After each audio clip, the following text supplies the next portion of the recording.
தொழுகை ஏழைகளுக்கும் கடமை, வசதி உள்ளவர்களுக்கும் கடமை.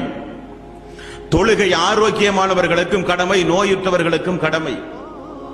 தொழுகையை பொறுத்தவரையில் நபிகள் நாயகம் ஸல்லல்லாஹு அலைஹி வஸல்லம் அவர்கள் சொன்னார்கள், நின்று தொழ முடியாவிட்டால் அமர்ந்து தொழுங்கள், அமர்ந்து தொழ முடியாவிட்டால் படுத்தாகினும் நீங்கள் தொழுதாக வேண்டும். தொழுதால் தான் நீங்கள் முஸ்லிம்.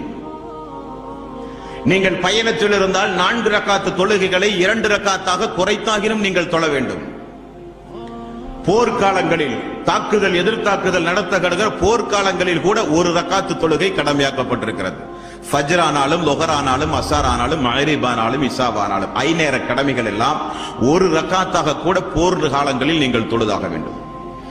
இப்னு மஸ்ஊத் ரலியல்லாஹு அன்ஹு அவர்கள், இப்னு அப்பாஸ் ரலியல்லாஹு அன்ஹு அவர்கள் எல்லாம் சொல்லுகிறார்கள், என்றைக்கு அல்லாஹ் போர்க்காலங்களில் நீங்கள் தொழுதாக வேண்டும் என்ற ஆயத்தை இறக்கினானோ அத்தோடு இந்த உலகத்தில் யாருக்கும் தொழுகையை விட அனுமதியே கிடையாது என்றார்கள் சஹாபாக்கள். அந்த அளவுக்கு மிக முக்கியமான ஒரு கடமை தொழுகை என்பது. எந்த ஒரு காரணத்தையும் கூறி தொழுகையை விடுவது மார்க்கத்தில் அனுமதியே கிடையாது. 50 வயது 60 வயது ஆகியும் எத்தனையோ இஸ்லாமிய சகோதரர்கள் சகோதரிகள் தொழுகையை நினைத்து கூட பார்க்காமல் இந்த உலகத்திலே வாழ்ந்து கொண்டிருக்கிறார்கள். மிகப்பெரிய தவறு. மரணிப்பதற்குள் நீங்கள் தொழுகையாக வேண்டும், தொழுகையை நிலைநிறுத்த வேண்டும், தொழுகைக்கு நீங்கள் முக்கியத்துவம் கொடுத்தாக வேண்டும். காரணம், நாம் நினைக்கும் பொழுதெல்லாம் செய்கிற இபாதத் அல்ல இந்த தொழுகை.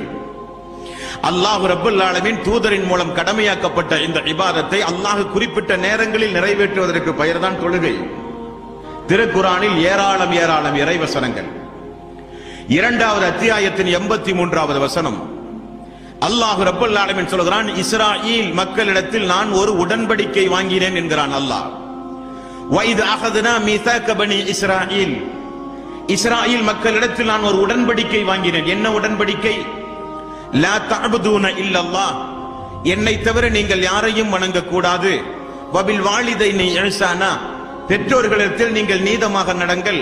வதில் குர்பா வல் யதாமா வல் மசாகீன் வகூலு லின்னாஸி ஹுஸ்னா வ அகீமுஸ் ஸலாத், நல்லவற்றை பேச வேண்டும், பரஸ்பரம் மக்களுக்கு நன்மையை ஏவ வேண்டும், தீமையை தடுக்க வேண்டும். வ அகீமுஸ் ஸலாத், நீங்கள் ஒவ்வொருவரும் தொழுகையை நிலைநிறுத்த வேண்டும்.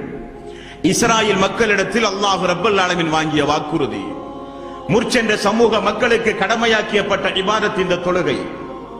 தொழுகை என்பது எல்லா மனிதர்களின் மீதும் கடமையாக்கப்பட்ட இபாதத். மறுமை நாளில் எல்லோரிடத்திலும் கேட்கப்படுகிற கேள்வி தொழுகையை குறித்து. நோன்பு உடல் ஆரோக்கியமான மக்களிடத்தில் தான் அல்லாஹ் விசாரிப்பான். ஜக்காத் வசதியுடைய மக்களிடத்தில் அல்லாஹ் விசாரிப்பான். ஹஜ்ஜை குறித்து அல்லாஹ் மறுமை நாளில் விசாரிப்பது உடல் ஆரோக்கியமும் வசதி வாய்ப்பையும் யார் ஒருங்கே